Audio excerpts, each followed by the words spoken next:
பூமி உருண்டை வடிவத்திலே உருவாகி அந்தரத்திலே தொங்குகிறது என்ற கருத்தை தேவனேந்தி வேறு யார் வெளிப்படுத்தி இருக்க முடியும்?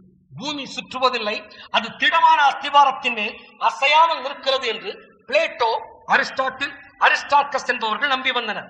500 வருடங்களுக்கு முன் தான் கோப்பர்னிக்கஸ் பூமி தன்னைத்தானே சுற்றி கொண்டிருக்கிறது என்பதை கண்டுபிடித்தார். பூமி சுழலுவதனால் தான் இரவு பகல் மாறி மாறி ஏற்படுகிறது. பூமி சுற்றுவதனால் தான் இன்றைக்கு நம்முடைய தேசத்திற்கு இரவாய் இருக்கும் போது அமெரிக்காவிற்கு பகலாய் இருக்கிறது. இந்த பூமி சுற்றுகிறது என்பதை கோப்பர்னிக்கஸ் 500 வருடங்களுக்கு முன் தான் கண்டுபிடித்தார். ஆனால் தேவன் நம்முடைய கரங்களில் கொடுத்திருக்கிற பரிசுத்த வேதாகமும் பல்லாயிரம் வருடங்களுக்கு முன்பாகவே தெரிவித்திருக்கிறது பூமி சுற்றுகிறது என்பதை. சான்றுகளை தருகிறேன், கேளுங்கள். பூமியை தேவன் சிருஷ்டித்த போதே அவர் பூமியை சுழல செய்திருக்கிறார். வெளிச்சத்தையும் இருளையும் தேவன் வெவ்வேறாக பிரித்தார் என்று பரிசுத்த வேதாகமத்தின் முதல் புத்தகத்தின் முதல் அதிகாரமே தெரிவிக்கிறது.